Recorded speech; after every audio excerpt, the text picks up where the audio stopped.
All right, so this is just a quick video update when it comes to following up with those Moxie videos that you saw me producing a few weeks and months ago. So I got a notification from one of my viewers recently saying that the Moxie robot company is dissolving just because they weren't able to get enough funding for the robot. And they actually did post a FAQ closing page that I'm going to share with you guys.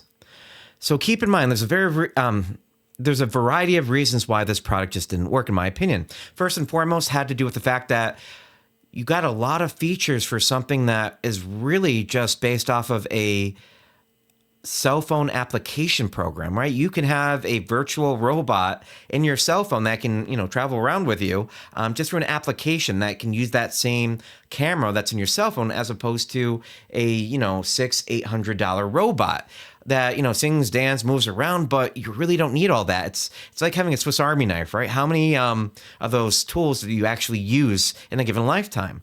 At least for me, when it comes to these tools, maybe 1 or 2 or 3, but not all 17 that come with the Swiss Army knife. When it came to this unit, squeezing the robot's hand, it being able to wiggle, dance around, twirl, right? Follow you, sort of, when it's operating properly with its eyes.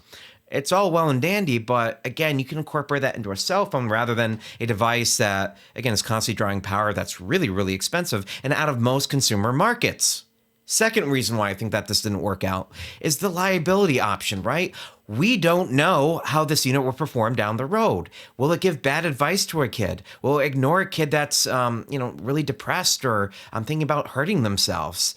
And the answer is pretty rhetorical, right? In some ways, this was meant to replace a therapist. And even though down the road, that's quite the possibility with AI advancing, we're not even remotely close to figuring out how this is going to work, the liability constraints, and of course, when it comes to what we're going to do for these populations that really do need to see a therapist. Do I believe that this is a great attempt at trying to make something more affordable? Like, for instance, therapy? Therapy is really expensive. I mean, typically, most providers, if you're paying out of pocket, it's around $100 plus to see somebody like me. And, at least with this unit, it's one of the ways that parents can try to save money, but it's not a viable replacement. I'm sorry. It just didn't work out.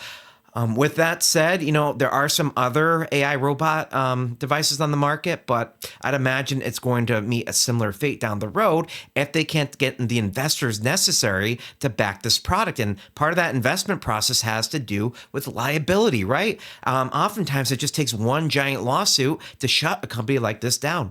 Investors know that. All right, so as everybody can see, I'm actually on Moxie's FAQ page under closing FAQs. One of the things I want everybody to know, if you're thinking about buying a Moxie robot right now, please don't stop what you're doing right now. Do not purchase the robot. There will be no connectivity options down the road, and you're literally buying a paperweight. Now, if you're going to buy the unit as, let's say, some type of novelty item down the road that might go up in value when it comes to them discontinuing this robot, then go right ahead. But do not expect this robot to function in the coming months. All right, so let's read some of these FAQs that pop up right on their website. First and foremost, why is Embodied shutting down? Embodied is closing due to financial challenges. A critical funding round fell through, leaving us unable to sustain operations. Why did the funding fall through? We had secured a lead investor who was prepared to close the round. However, at the last minute, they withdrew, leaving us no viable options to continue operations. Despite our best efforts to secure alternative funding, we were unable to find a replacement in time to sustain operations. When exactly will Moxie stop working? We don't know the exact date when services will cease. It is likely to happen within days. I repeat, within days. However, we are exploring options to keep Moxie operational as long as possible. Although we cannot provide any guarantees. Will Moxie still work without cloud services? And this is a big one, right, guys? No, Moxie relies on cloud connectivity for its core features, and it will not function once services end. And the fifth one I'm going to be reading is, can you provide support to help us explain this to our children? Yes, we've included a letter from the GRL to help provide this conversation in a age-appropriate way. So for those of you that are truly thinking about getting this little robot or similar robots from different companies, you might want to think again. Again, this is a very not so lucrative market when it comes to both the technology that exists to make this work properly, and more importantly, the liability issues associated with just one lawsuit being enough for these companies to close their doors. I'd imagine that's one of the many reasons why they weren't able to secure their funding.